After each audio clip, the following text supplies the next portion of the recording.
Hello మా చిన్నత్త గారు hi చెప్పండి. ఇవి వంటలు సూపర్గా చేస్తారు. ఇప్పుడు ఫిష్ కర్రీ చేస్తున్నారు. అసలు అదిరిపోతుంది చూడండి. పెడతాను చూడండి. ఫిష్ ఫ్రై టేస్ట్ అయితే సూపర్ ఉంది. అసలు కర్రీ అయిపోయిన తర్వాత టేస్ట్ చేసి మీకు చెప్తాను. సో ఫిష్ ఫ్రై అయితే రెడీ అవ్వింది. టేస్ట్ చూద్దామా. నాకైతే నూరు ఊరిపోతుంది.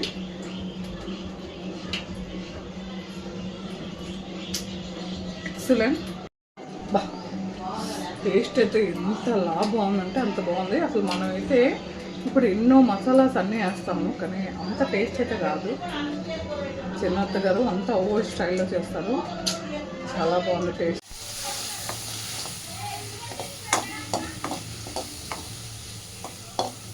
ఏటేటి వేస్తారు చెప్పండి. ఉల్లిపాయలు ధనియాలు గరం మసాలా దినుసులు ఆడేసాను. అది పెట్టి వేగిన తర్వాత కొంచెం చింతపండు టమాటా పెట్టేసి పులుసు చేస్తారు. చూడండి. ఇప్పుడు మనం ఏటేటో పిచ్చి పిచ్చి మసాలాలు వేసి చేస్తాము. అసలు రియల్గా ఇలా కూర ఉండాలి. మనం చాలా టేస్టీగా ఉంటుంది. ఓల్డ్ పద్ధతులు అందరూ మానేశారు. అసలు అదే కరెక్ట్ పద్ధతి. చూద్దాం.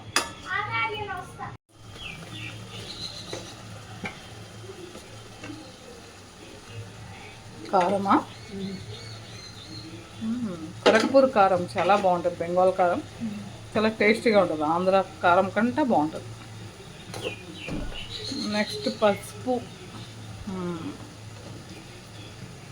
కొంచెం సరిపోద్ది. పసుపు అయితే వైజాగ్ నుంచి తెచ్చాము. మంచి చాయ్ పసుపు ఇది. కొంచెం ఒక్క కింద చేపల కూరని ఎక్కువ కలిపేయకూడదండి. జస్ట్ లైట్గా కలపాలి. మనం ఎక్కువ కలిపితే అది ముక్కలు ముక్కలు అయిపోద్ది. ఇలా స్లోగా తిప్పాలి మనం.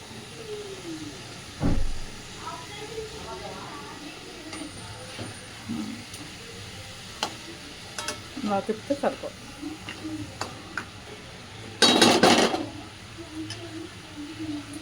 నెక్స్ట్ టమాటా పేస్ట్.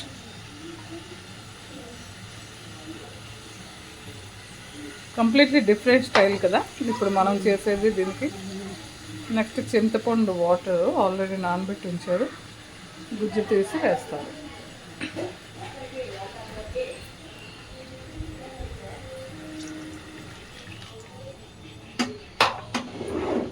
అంతే. ఇదంతా కొంచెం కలిపేసి మూత పెడితే అది మక్కదే బాయిల్ అయిపోతుంది. కొంచెం కారం ఉంది కదా చేపలు కలిపి ఉంచుకున్నా అది కూడా వేసేసుకున్నాం. కొంచెం అందులో కొన్ని వాటర్ వేసుకొని పోసుకున్నాము.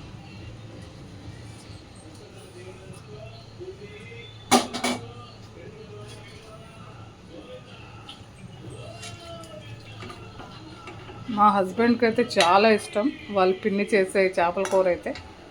సో తన గురించే నేను ఈ వీడియో చూపిస్తున్నాను. తను మాతో రాలేదు. సో చేపల కూర వీడియో చూసి హ్యాపీ అవుతారు.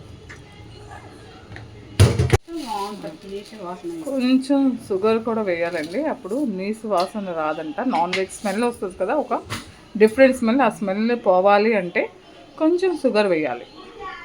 పులుసు కదా, సో షుగర్ వేస్తే చాలా బాగుంటుంది. సో ఇదొక సీక్రెట్ ఇంగ్రీడియంట్. నెక్స్ట్ అంతే అండి. మనం మూత పెట్టి కాసేపు ఉంటే సరిపోతుంది. అంతే. మూత పెట్టేసి ఒక 10 మినిట్స్ మరగాల. 10 మినిట్స్ మరిగితే సరిపోతుందంట. 2 మినిట్స్ చాలట. ఓకే. అయితే ఇగోండి చేపల పులుసు ఫైనల్గా రెడీ అయిపోయింది. టేస్టీ చూడండి. అసలు ఎంత బాగుందో చూడడానికి. తిన్నాను కూడా చాలా బాగుంది. అంతే. మీకు ఈ వీడియో నచ్చితే like, share and subscribe. Bye.